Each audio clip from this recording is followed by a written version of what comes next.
Hey, what is going on, guys? This is your boy Tanveer Sai, the Bengal Dragon. Make sure to hit that like, subscribe, and the bell notification buttons.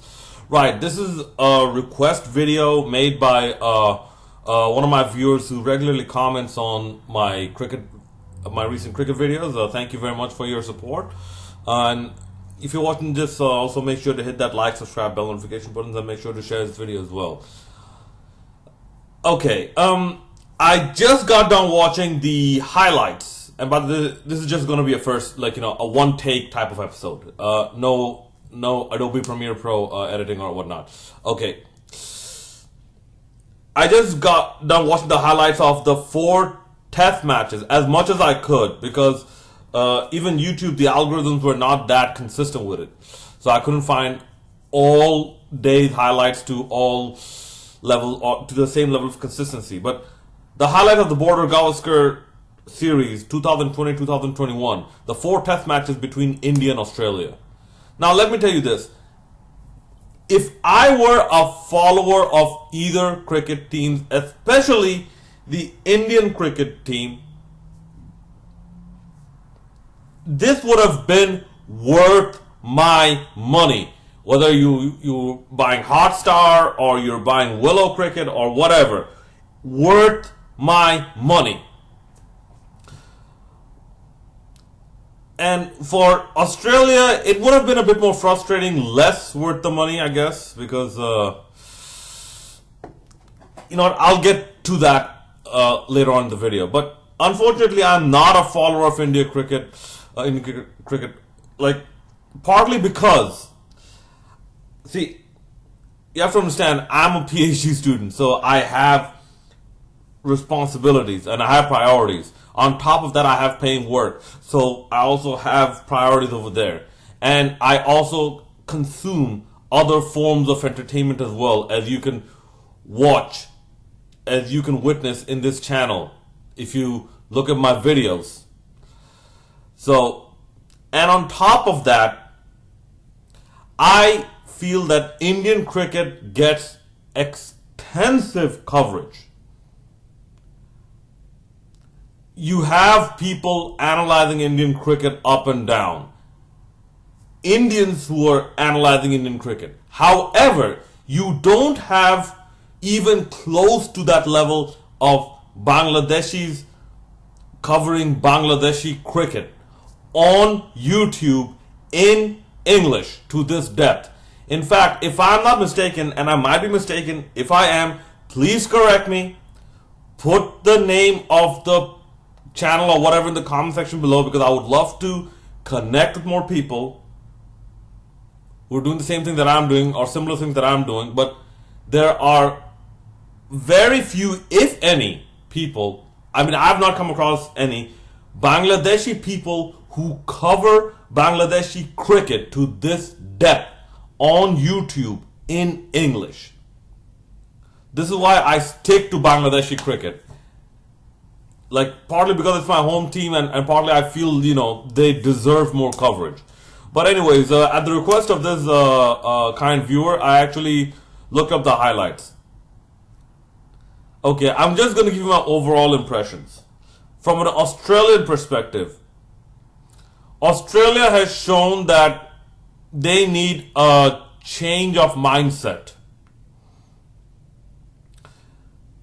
Okay, first of all, they need more spinners. You can't expect Nathan Lyon to do everything and then everyone else come part-time. Okay, because this is contemporary cricket. Okay, Australia, the kings of the classical cricket were West Indies in the 70s and 80s and Australia up until let's say 2007, 2008, and maybe 2009. But after that, it started going down. Once the classic team retired, yeah, you had greats from other countries as well. You had at one time Pakistan ruling the roost. You had one time Sri Lanka ruling the roost, but after that, it's been all Australia. Okay. But this is contemporary cricket. And contemporary cricket, Australia, for some reason, they have failed to properly evolve. Yes, they're evolving, but something is lacking. Okay, first thing, they need more spinners. Second, they need smarter fast bowlers.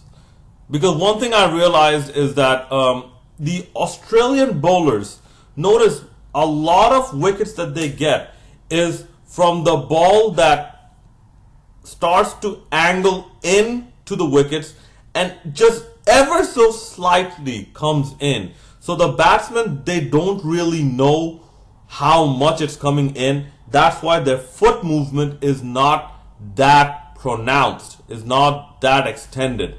And they end up like, what's that, the expression I heard from Pami Ambangwa, feet stuck in the toilet type of stance, and then they end up losing their wickets. But they need to go beyond that. Okay? They can't just, do a one-trick pony. Second, the Australian batting, they need to be more proactive. This is not progressive batting, this is proactive batting. Proactive means you are looking to make opportunities of scoring. Where there is no scoring opportunities, you're looking to create an opportunity to score. So, that maybe not that much, but their bigger concern is the bowling, the spin, and more specifically the spin bowling, because Nathan Lyon needs some support, and the fast bowlers, they need to switch it up a bit. But the most important thing, what I was disappointed with in Australia, was their fielding. Good Lord, have you seen the number of drop catches in this series by Australia? This is not Australia. This is maybe 90s England, 90s or early 2000s England, when they were a joke of a test playing nation compared to Australia. Nobody took England seriously. Nobody cared about Alex Stewart maybe, but Nick Knight, well, I'm like, wait, who the hell are you? You're the commentator, aren't you? Yeah, that's about it. In terms of the cricketers, no one cared. Yeah, Darren Gough, yeah, whatever. Yeah, go back to your hole. So this fielding effort reminded me of that. And if you're gonna drop this many catches to the point where you should have won, I believe you had a good chance of winning the third test, and at least had a chance to make the series 2-2 instead of 2-1. Maybe it's time you deserve to lose in your home ground. And also, yeah, the last test, I believe they didn't lose at the Gabba in close to 40 years or something. Yeah, you guys had it coming, buddy. You guys had it coming. So Australia felt a bit out of their place. And like I said, another thing that was missing that I saw in the Australian side was the robustness of their system. Let me get to that by starting off with India at this point. What I mean, the robustness. Look at how many changes India made. Okay, Virat Kohli left. Okay, then you had a switch in the opening. Shubman Gill came in. He's fairly new. Okay. Mohammad Siraj came in. And I believe it was due to Muhammad Shami getting COVID-19 positive or something. Yeah. Ishan Sharma not there. there's a Nattu Sinhan or Natraj Sinha or something. I think he's like a left-handed a left-handed bowler. He came in, so the entire pressure was not on Bumrah. Okay, I believe towards the end, Jaddu didn't even play. I'm like, you know what, good for him, or not, good for India, because I think there are better players than Ravindra Jadeja.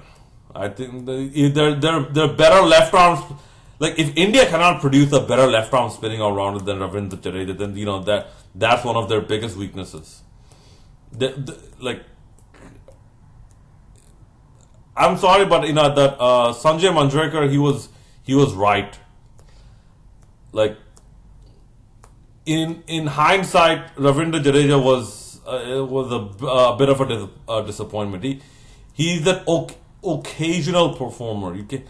And given how good this India side is, especially in Test cricket, it is not the place for occasional performers. Okay, then you had also relatively new person coming in, left-handed Mushfiqur Rahim. Okay, so left-handed Mushfiqur Rahim, especially in the last test, he showed why he is someone who deserves to be in the squad. And also, he, like, behind the wicket, left-handed Mushfiqur Rahim brings a lot of energy. Okay, look at Rishabh Pant behind the wicket and tell me he doesn't remind you of Mushfiqur Rahim. Okay, with his energy, with how he moves sideways and whatnot. Okay, and how he tries to take wickets and whatnot, and even from time to time how proactive he is with his batting. Tell me he doesn't remind you of a left-handed Mushfiqur Rahim. I'm like, hey, that's one of our boys. He's playing like, he just sounds a little different. Okay. Then you had Washington Sundar, and Washington Sundar, he's been around for a few years, I believe, because I remember watching him in the IPL. But in Test, he's relatively new. So they're bringing in these changes.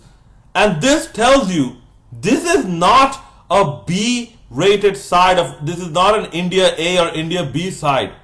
No, this is how robust the Indian cricketing system is. They can replace all 11 of their main players with somebody else and they will still perform. They will still perform to a point where some people say that maybe it will indicate maybe it's time for Virat Kohli to step down and Ajinkya Rahane to step in as captain. And to that I say, shut up, Graham Swan. Graham Swan, shut up. You're a loser, you're a quitter, and you will remain a quitter. Nobody takes losers and quitters seriously. Yes, I haven't forgotten Graham Swan's decision to retire mid-Test series, mid-Ashes. He decided to retire just like that. Shut up, Graham Swan. No one cares what you say. You're a has-been bowler. Okay. Stupid, dumb Graham Swan. But the robustness, it showed that they're not only just carbon copy replacements, they bring in different elements. They bring in their own unique flavor to cricket. Okay,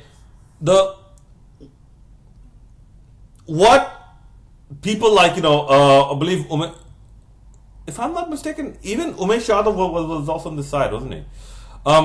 Yeah, but what all the pace variations showed is that the Pacers, they came with their own strategies and all of them are different yet effective in their own way. Okay, even someone like who's like a medium fast bowler, especially if you consider the field placement, Muhammad Siraj. Even he knows how to be effective in these conditions. Okay, so people were saying this is a B rate, C rate side. No. India's best squad has about 30 to 35 players in it, but you can only play 11 people. But the other people who are left out are pretty much as good.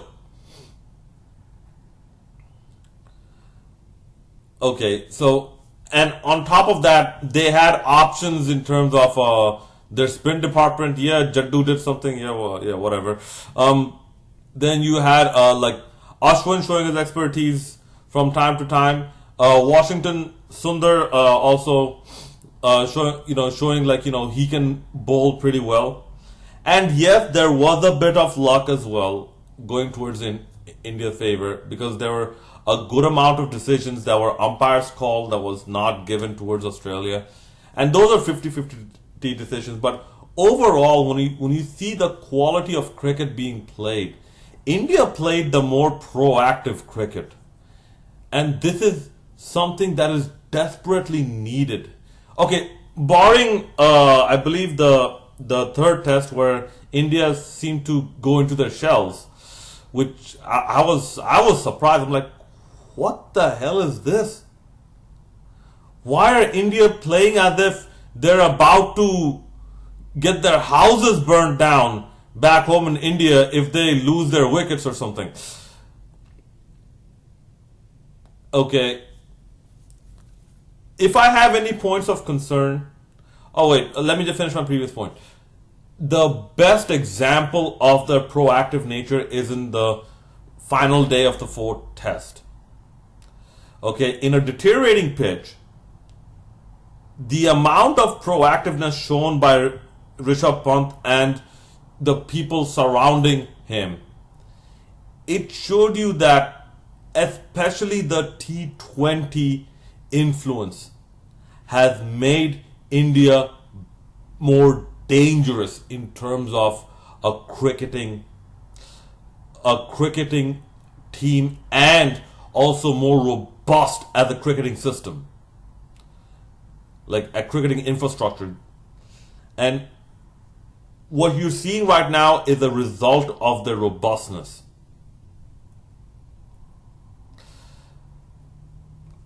You see so many players surrounding the batsman, yet you saw the batsmen from every nook and cranny. They are starting to squeeze out boundaries from in front of them and from behind them as well, like behind the wicketkeeper as well. That is a perfect example of the proactiveness that was missing from the Australians.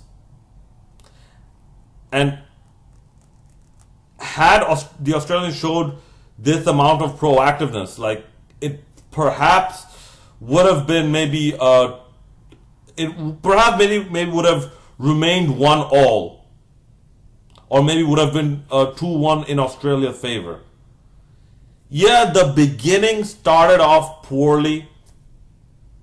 Okay, the beginning, like the how many was it? 30 odd not out?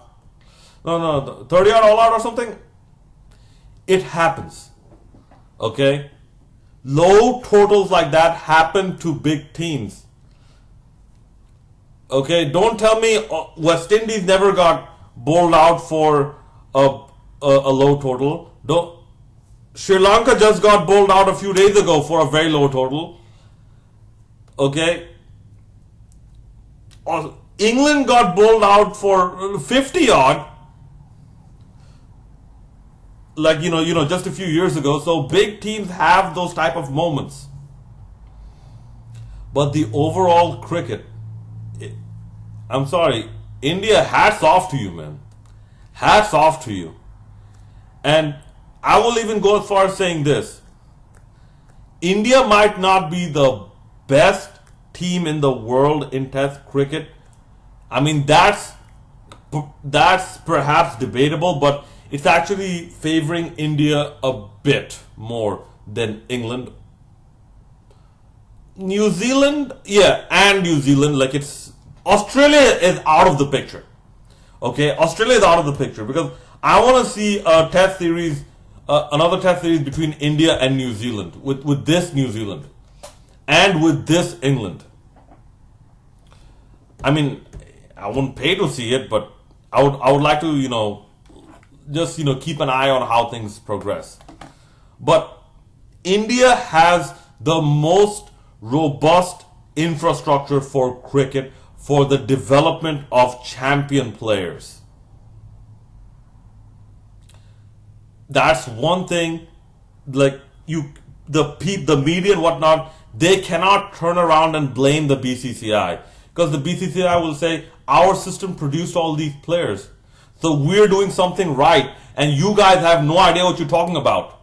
Go back to talking about stupid politicians with cow dung on their bottom, on the bottom of their flip flops or something. So yeah, that's all I had to say. Indian cricket, you have very good replacements for equivalent replacements. Keyword equivalent. Equivalent replacements for your players. Okay, maybe not for Virat Kohli. Like, not right now for Virat Kohli.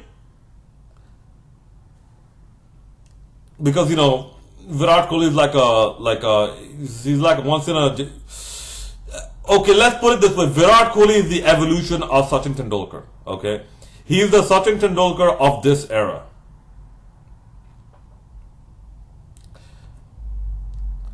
But apart from Kohli, India has a very good team. A team of 25, 30, 35 players. If there are any concerns that I might have, if I'm an Indian fan, first thing is Rohit Sharma. Perhaps he is not meant for Test cricket. Perhaps. In this Indian lineup, perhaps there is a better opener that could be found. Maybe Rohit Sharma is better suited for ODI and T20 cricket. Okay. And this is another person, and I feel like, I won't say I feel, I'm impressed by this guy's talent because I've been watching him for a while, and I kind of like this guy as a batsman, Cheteshwar Pujara. Something felt off about his reflexes. He kept getting hit in the body in the last test. Maybe he needs to just sit down, recalibrate his reflexes, his coordination, or if there's something wrong, just have it consulted with a specialist. But apart from that, no, I don't see any weaknesses in this India squad. And if things keep going like this, I feel your Test champions, because I believe this is still in the Test Championship series, that league series, that your Test champions, I think it'll be between India and either England or New Zealand. It's not going to be Australia, and it's not going to be any of those other sides. Alright, that's about it. Let me know what you thought about this Test series in the comment section below. And as always, hit that like, subscribe, and bell notification buttons. And if you have any more requests, please do let me know. I will try and oblige to your request if possible. Okay, because as I mentioned in the beginning of the video, I do have other priorities. Alright? Take care, and this is Tanveer Syed signing out.